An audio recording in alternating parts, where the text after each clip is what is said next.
Enough is enough, ধরে নিন এটাই আপনার শেষ বক্তব্য। বিধানসভায় হুমায়ুনকে চরম হুঁশিয়ারি মুখ্যমন্ত্রীর।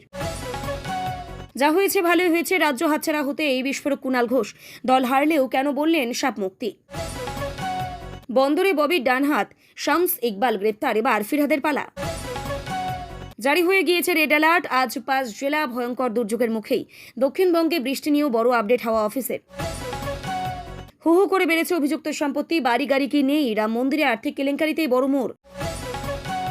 পরপর হামলা, দুই দেশের নতুন করে যুদ্ধের আশঙ্কা, শান্তি ফেরাতে আলোচনায় ইরান আমেরিকা। লক্ষ লক্ষ টাকা তোলাবাজি, এইবার গ্রেপ্তার ফিরহাদ হাকিম, ঘনিষ্ঠ প্রাক্তন কাউন্সিলর শামস ইকবাল। ওবিসি সংশোধনী বিলে ভোটদানে বিরত ঋত তৃণমূল, বিধানসভা থেকেই বেরোলেন সন্দীপন শিউলি। ভয়ে ওদের থরহরি কম্প, আজই বিধানসভায় পেশ গুন্ডা দমন বিল, 1 বছর প্রতিরোধমূলক আটক, আরও কি শাস্তি। বিধানসভায় ভোটাভুটিতে পাশ ওবিসি সংক্রান্ত জোড়া সংশোধনী বিল, কি বদল আনা হলো। সলমনের পারফরমেন্স এখনো দেখেনি, দাদাগিরিতে স্ক্রিপ্ট থাকতো না, কি বলছেন বিগ বস বাংলার হোস্ট সৌরভ। তৃণমূল কাউন্সিলরকে কালো কালিতে রাঙালেন মহিলারা, পার্টি অফিসের আলমারি খুলতে চমকে উঠলেন সবাই। হিমালয়ের বরফ নয় এখন উত্তপ্ত দিল্লি, জমি বিতর্কে অনশনে নামলেন সোনাম ওয়াংচুং। সব চোর তো ঋতব্রতর দলেই ঢুকেছে, ওদের ধরুন, মুখ্যমন্ত্রীর কাছে আর্জি কালীঘাটপন্থী কল্যাণের। গুন্ডা দমন বিল, এ বড় অস্ত্র রাজ্যের হাতে, সম্পত্তি বাজেয়াপ্ত থেকে ক্লেমস কমিশন, জেনে নিন গুরুত্বপূর্ণ প্রস্তাবগুলি। অভিষেকের বাড়িতে গভীর রাতে কেন পুলিশের হানা, রাজ্যের কাছে জবাব চাইল হাইকোর্ট। প্রাইভেট টিউশনে না পড়লে ফেল টিসি, মুখ্যমন্ত্রীর নির্দেশ উড়িয়ে কলকাতার সরকারি স্কুলে ধুমধুমার। রাস্তায় বেরোলেই লোকে ডিম ছুটছে, কুণালকে নজিরবিহীন আক্রমণ দিদিও নাম্বার 1 রচনার। এতক্ষণ শুনছিলেন সংবাদ শিরোনাম, এখন আসছে বিস্তারিত খবরে। একটু কম করবেন, আমি যেদিন ময়দানে মুসলমানদের নিয়ে নেমে যাব না, সেই দিন এমন সেটাভাঙা মার শুরু করবে যে আপনাদের পতাকা বহন করার লোক থাকবে না। বহরমপুর সেন্ট্রাল জেলের ধারণ ক্ষমতার তোয়াক্কা না করেই লাখে লাখে মানুষকে রাস্তায় নামিয়ে জেল ভরার ও আইন নিজেদের হাতে নেওয়ার হুমকিও দেন তিনি। এমনকি মাথা গরম হলে এসপি বা চিফ মিনিস্টার কাউকে তোয়াক্কা না করার বার্তাও দেন হুমায়ুন। গত 8 তারিখ শক্তিপুরের দোয়ারা ঘাটে নিজের ভাইপোর গ্রেপ্তারির প্রসঙ্গে স্থানীয় ওসির বিরুদ্ধে চরম আক্রমণাত্মক ও অশালীন ভাষা প্রয়োগ করেন বিধায়ক। ওসির 14 পুরুষের নাম ভুলিয়ে দেওয়ার হুমকিও দেওয়ার পাশাপাশি প্রায় 10,000 লোক নিয়ে থানা ঘেরাও করে ওসিকে কলার ধরে বার করার হুঁশিয়ারি দেন তিনি। হুমায়ুন কবিরের এই 2 বয়ান পেশ করার পর মুখ্যমন্ত্রী শুভেন্দু অধিকারী কড়া সুরে বলেন, এনাফ ইজ এনাফ, এই ধরনের লোককে সবক শেখানোর সময় এসে গেছে। প্রাক্তন মুখ্যমন্ত্রীর প্রসঙ্গ টেনেও তিনি বলেন, ওনাকে পরিষ্কার বলছি, মমতা বন্দ্যোপাধ্যায় এখন মুখ্যমন্ত্রী নন। আপনি দুর্বল মুখ্যমন্ত্রী পেয়ে এতদিন যা খুশি করেছেন তা খুশি বলেছেন, কিন্তু এখন আর চলবে না তা। মুখ্যমন্ত্রী জানান, ইতিমধ্যেই হুমায়ুনের বিরুদ্ধে ভারতীয় ন্যায় সংহিতার বিএনএস এর একাধিক ধারায় মিলিয়ে 2টি সুনির্দিষ্ট এফআইআর দায়ের করা হয়েছে। হুমায়ুন কবির কেন এমন বেপরোয়া আচরণ করছেন তার রাজনৈতিক ব্যাখ্যাও দেন মুখ্যমন্ত্রী। তিনি দাবি করেন, নেপথ্যে 2টি সুনির্দিষ্ট এজেন্ডা রয়েছে। প্রথমত, ভরতপুর, রেজিনগর ও নওদার নির্বাচিত পঞ্চায়েতগুলি ভেঙে গায়ের জোরে নিজেদের দলে টানার চেষ্টাও করছেন, ব্যর্থ হয়েছেন বিধায়ক। দ্বিতীয়ত, রেজিনগর আসনটিতে আগামী 2-3 মাসের মধ্যে উপনির্বাচন হতে চলেছে, যেখানে হুমায়ুন তার ছেলেকেই জেতাতে মরিয়া। মুখ্যমন্ত্রী অভিযোগ করেন, এই অঞ্চলের 72% মুসলিম ভোটকেই নিজেদের সপক্ষে মেরুকরণ করার জন্য বিপজ্জনক খেলছেন নওদার বিধায়ক। অতীতে আইন অমান্য করা 3 প্রভাবশালী বাহুবলীর পরিণতির কথা মনে করিয়ে দিয়ে হুমায়ুনকে 25 বার ভেবে কথা বলার পরামর্শ দেন শুভেন্দু। তিনি নাম না করে উদাহরণ দেন সন্দেশখালীর এক নেতার। 2024 সালের শুরুতে তৎকালীন বিরোধী দলনেতার হাত পা কেটে চামড়া ছাড়ানোর হুমকি দিয়ে আজ শ্রীঘরে জীবনতলা ক্যানিং ও ভাঙড়ের এক কুখ্যাত গুন্ডার, যার দাপট আজ তলানিতে পুষ্পা ঝুঁকে নেহি সংলাপ আওড়ানো অন্য এক বাহুবলীর, যে আজ খালি পায়ে ছোট প্যান্ট পরে কাঁধরে উঠবস করতে যাচ্ছে।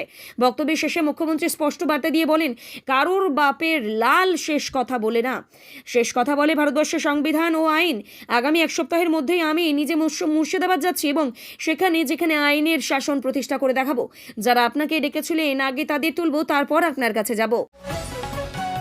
লোকসভা বা বিধানসভা নির্বাচনে পরাজিত হয়ে উলটপালট হয়ে গিয়েছে রাজ্যের শাসক দলের সমীকরণ। তৃণমূল কংগ্রেসের ক্ষমতা হাতছাড়া হতেই স্বাভাবিকভাবেই রাজ্যের রাজনৈতিক মহলে তৈরি হয়েছে তীব্র আলোড়ন। দলের এই চরম বিপর্যয়ে নিচুতলার কর্মী থেকে শুরু করে শীর্ষ নেতৃত্ব সকলেই যখন চরম হতাশা এবং আত্মবিশ্লেষণে মগ্ন, ঠিক সেই সময়ে সম্পূর্ণ ভিন্ন এবং এক বিস্ফোরক দৃষ্টিভঙ্গি তুলে ধরলেন কালীঘাটে হেভিওয়েট তৃণমূল নেতা কুণাল ঘোষ।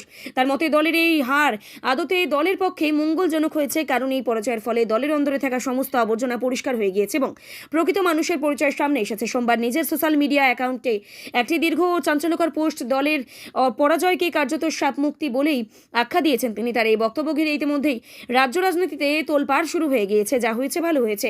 কুণাল ঘোষ তার ফেসবুক পোস্টে অকপটে স্বীকার করেছেন যে দলের এই পরাজয় প্রাথমিকভাবে তাকে অত্যন্ত ব্যথিত করেছিল। বেলেঘাটা কেন্দ্র থেকে তিনি নিজে জয়লাভ করলেও সরকার করতে না পারার যন্ত্রণায় সেই জয়ের ব্যক্তিগত আনন্দও তার কাছে সম্পূর্ণ ম্লান হয়ে গিয়েছিল। নিজের অনুভূতির কথা ব্যক্ত করে তিনি লিখেছেন, 4 মে তৃণমূল কংগ্রেসের সরকার পরাজিত হওয়ার পর খারাপ লেগেছিল। নিজের দল হারলেই যেমন লাগে, বেলেঘাটায় আমার জয়টাও তেমন আনন্দ দিতে পারেনি। কিন্তু আজ মনে হচ্ছে যা হয়েছে ভালো হয়েছে। ক্ষমতার অলিন্দে থাকা স্তাবক ও চোর ডাকাতদের তীব্র আক্রমণ। কুণালের এই বিশ্লেষণ উঠে আসছে এক চরম ও কঠোর বাস্তব। তিনি মনে করেন দল যদি পুনরায় ক্ষমতায় আসত তাহলে দলের প্রকৃত শুভানুধ্যায়ী বদলে সেই সুবিধাবাদী এবং স্তাবকের দলই ফের নেত্রীকে ঘিরে রাখত। দলের মধ্যে থাকা দুর্নীতিগ্রস্ত এবং উদ্ধত নেতাদের দাপট যে ক্ষমতায় ফিরলে আরও বৃদ্ধি পেত সে কথা মনে করে দিয়েছেন তিনি। ক্ষমতার অলিন্দে থাকা অপরাধী এবং অপলিটিক্যাল সুযোগ সন্ধানীদের বিরুদ্ধে সোচ্চার হয়ে কুণাল লিখেছেন, বিশ্বাসঘাতকদের ভিড় যদি তৃণমূল জিতত, এই বিশ্বাসঘাতকরাই স্তাবক হয়ে দিদিকে ঘিরে রাখত। যারা সুবিধাভোগীবাদী তারা বন্ধু সেজে আমাদের সঙ্গে মিশত। দুর্নীতির লাগাম ছাড়া রূপ কিছু চোর ডাকাত যারা নিজেদের বাঁচাতে সাধু সেজেছে, তারা আরও লাগাম ছড়া চুরি করত। দলের কারুর অধ্যত্ব অহংকার আরও বাড়ত। অপরাধী ও সেলিব্রিটিদের দাপট কিছু দলে ঢোকা ক্রিমিনাল বিরোধীদের ওপর বাড়াবাড়ি রকম দমন পীড়ক করত। দলের একাংশকেই ছাড়ত না। কিছু অরাজনৈতিক সেলিব্রিটি এই কারণে মঞ্চ আলো করে বসে জনপ্রতিনিধির সুবিধা নিত। কলকাতা পুলিশের হাতে গ্রেপ্তার তৃণমূলের এক প্রাক্তন কাউন্সিলর শামস ইকবাল। তার বিরুদ্ধে 70 লক্ষ টাকা তোলাবাজির অভিযোগ উঠেছে। অভিযুক্ত প্রাক্তন মেয়র ফিরাদ হাকিমের ঘনিষ্ঠ বলেই জানা গিয়েছে। অভিযুক্ত কাউন্সিলরকে গ্রেপ্তার করেছে গার্ডেন ব্রিজ থানার পুলিশ। অভিযুক্তকে রবিবার 28 জুন মধ্যরাতে গ্রেপ্তার করেছে পুলিশ। তোলাবাজি, হুমকি ও অস্ত্র আইনে শামস ইকবালের বিরুদ্ধে মামলা রুজু হয়েছে। কলকাতা পুরসভার 134 নম্বর ওয়ার্ডের প্রাক্তন কাউন্সিলর শামস ইকবাল। পুলিশ সূত্রে জানা গিয়েছে 2023 সালের দায়ের হওয়া একটি তোলাবাজির মামলায় তদন্তে নেমেই তাকে গ্রেপ্তার করা হয়েছে। এই ঘটনার সঙ্গেই আরও কারা জড়িত রয়েছে কিনা তা জানতে ধৃতকে জিজ্ঞাসাবাদ করা হচ্ছে। সে সঙ্গে গোটা বিষয়টি খতিয়ে দেখছেন তদন্তকারীরা। তবে শামস গ্রেপ্তার হওয়ার পরই রাজনৈতিক মহলে এই প্রশ্ন উঠছে, এবার কি তাহলে ফিরাদের হাকিমের পালা? আরও পড়ুন, দক্ষিণেশ্বর থেকে কালীঘাট পর্যন্ত ট্রাম পরিষেবা বড় পরিকল্পনার কথা জানালেন পরিবহন মন্ত্রী। রাজ্যে পালাবদলের পরেই মুখ্যমন্ত্রী শুভেন্দু অধিকারী দুর্নীতির বিরুদ্ধেই কড়া বার্তা দিয়েছেন। কোনো অপরাধীকে ছাড় দেওয়া হবে না বলেই জানিয়েছেন। তারপর থেকেই বিভিন্ন অভিযোগে গ্রেপ্তার হয়েছেন একের পর এক কলকাতা পুরসভার তৃণমূল কাউন্সিলররা। এখনো পর্যন্ত পুলিশ 11 জনকে গ্রেপ্তার করেছে। কলকাতা দুর্যোগ পিছু ছাড়ছে না পাহাড়ের। টানা বৃষ্টিতে ফের দুর্যোগ উত্তরবঙ্গে। সিকিম, ভুটানের জলে আরও বাড়ছে বিপদ। পাহাড়ে ধস এবং নিচু এলাকায় প্লাবনের আশঙ্কা। আজ সোমবার কোথায় কোথায় বৃষ্টি হবে জেনে নিন আবহাওয়ার আপডেট। আলিপুর আবহাওয়া দপ্তর বলছে উত্তরবঙ্গে এখনও কয়েকদিন বৃষ্টি চলবে। আজও উত্তরের 5 জেলায় লাল সতর্কতা জারি করা হয়েছে। পাহাড় ও ডুয়ার্সে অতি বা তীব্র ভারী বৃষ্টির সতর্কতা জারি করা হয়েছে। একদিনেও 200 মিলিমিটারের বেশি বৃষ্টির সতর্ক বার্তাও দেওয়া হয়েছে। বর্ষা আসতেই বিপর্যস্ত হয়েছে পাহাড় ও সিকিম। এ যেন প্রতিটি বছরের রুটিন হয়েই দাঁড়িয়েছে। ইতিমধ্যে গত সপ্তাহের বৃষ্টিতেও বিপর্যস্ত হয়েছিল উত্তরবঙ্গ। ভেঙে গিয়েছিল অস্থায়ী বেইলি ব্রিজ। পাহাড়ের একাধিক রাস্তায় নেমেছিল ধস। সেবকে ধস নেমেই রাস্তা বন্ধ হয়ে যায়। কালিম্পং থেকে শিলিগুড়ি যোগাযোগ বিচ্ছিন্ন হয়ে গিয়েছিল। পাহাড় ও নদীগুলির জলস্তরও অনেকটাই বেড়ে গিয়েছে। এর মধ্যেই আবারও বৃষ্টির পূর্বাভাস। আগামীকাল মঙ্গলবার উত্তরের 5 জেলায় অতিভারী বৃষ্টির পূর্বাভাস দেওয়া হয়েছে। আলিপুর আবহাওয়া অফিস জানাচ্ছে আগামী বুধবার থেকে ধীরে ধীরে বৃষ্টি কমবে উত্তরবঙ্গে। একদিকে যখন উত্তরবঙ্গ বৃষ্টিতে ভাসছে, সেখানেই দক্ষিণবঙ্গে বৃষ্টির ঘাটতি চলছে। আবহাওয়া অফিস জানিয়েছে চলতি সপ্তাহে বৃষ্টি আরও বাড়বে দক্ষিণবঙ্গে। বুধবার পশ্চিম মেদিনীপুর, ঝাড়গ্রামে ভারী বৃষ্টির পূর্বাভাস দেওয়া হয়েছে। শুক্রবার ভারী বৃষ্টির পূর্বাভাস রয়েছে দক্ষিণ 24 পরগনা ও পূর্ব মেদিনীপুরে। শনিবার ভারী বৃষ্টির পূর্বাভাস রয়েছে কলকাতাতেও। শনিবার কলকাতা সহ 7 জেলায় ভারী বৃষ্টির সম্ভাবনা। বজ্রপাত থেকে বাঁচতে সাবধানে থাকার পরামর্শ দেওয়া হয়েছে। তবে বৃষ্টিতে তাপমাত্রা কিছু কমলেও গরম থেকে মুক্তি মিলছে না এখনই। ব্যবসা গরম চলবে বলেই জানিয়েছেন হাওয়া অফিস। অযোধ্যার রাম মন্দিরে ভক্তদের অনুদান তছরূপ মামলার তদন্তে একের পর এক বিস্ফোরক তথ্য সামনে আসছে। বিশেষ তদন্তকারী দল সিট এর প্রাথমিক অনুসন্ধান বলছে তদন্তের আওতায় থাকা বহু অভিযুক্তদের সম্পত্তি অস্বাভাবিক হারে বেড়েছে। কয়েক বছরে কারো সম্পদের পরিমাণ অল্প সময়ের মধ্যে প্রায় কয়েকশো গুণ বৃদ্ধি পেয়েছে, কারোর 50 গুণ।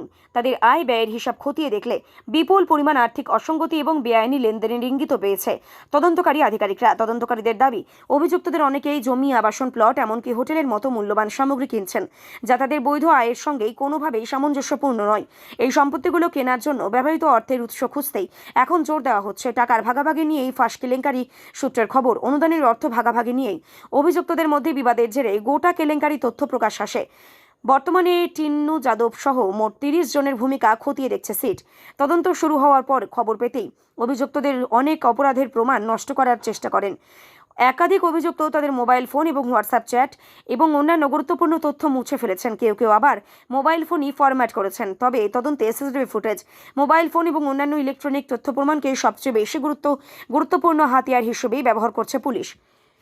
নিরাপত্তা ব্যবস্থাও তদন্তের আওতায়। শুধু আর্থিক তছরূপ নয়, মন্দিরের নিরাপত্তা ব্যবস্থাকে এখন খতিয়ে দেখা হচ্ছে। নিয়ন্ত্রণ কক্ষের দায়িত্বপ্রাপ্ত কর্মী এবং নিরাপত্তা রক্ষীদের ভূমিকা নিয়ে উঠছে প্রশ্ন।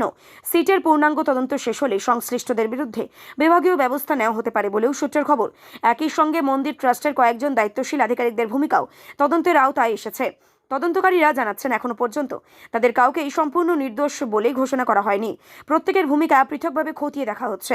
আজ গ্রেপ্তার, উদ্ধার 80 লক্ষ টাকা। এই মামলা এখনো পর্যন্ত 8 জনকে গ্রেপ্তার করা হয়েছে।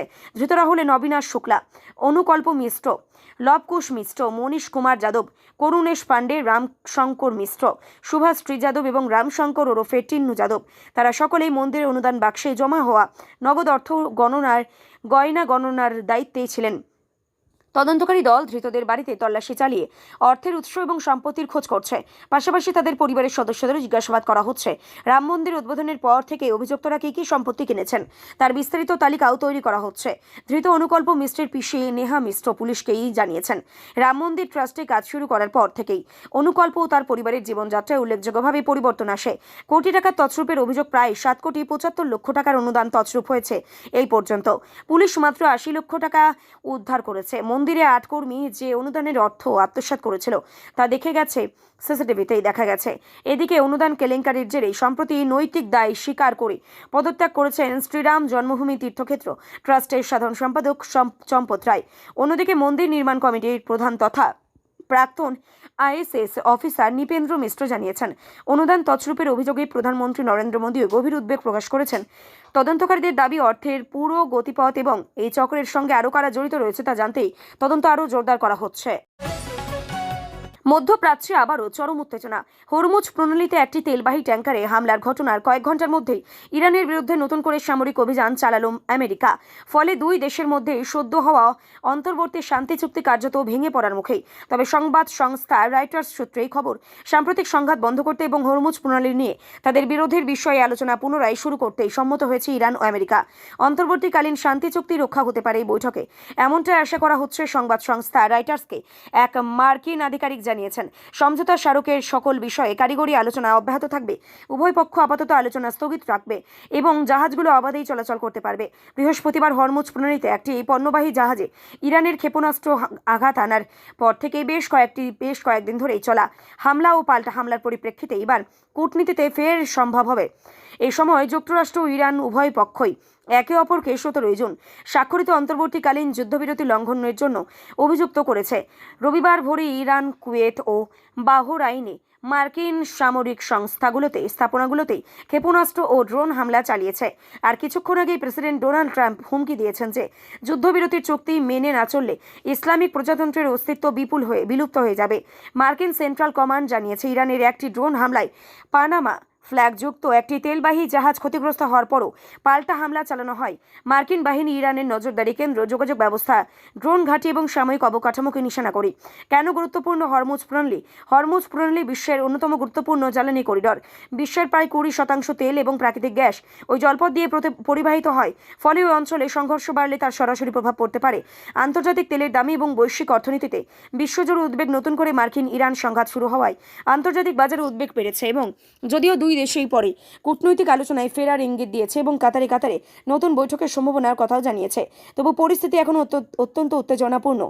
বিশেষজ্ঞদের মতে হরমুজ প্রণালী ঘিরে এই সংঘাত আরও বাড়লেই তেলের দাম বাড়ার পাশাপাশি বিশ্ব বাণিজ্যেও বড় ধাক্কা লাগতে পারে। মধ্যপ্রাচ্যে নতুন করে পূর্ণাঙ্গ যুদ্ধের আশঙ্কাও ছড়িয়ে দেওয়া যাচ্ছে না।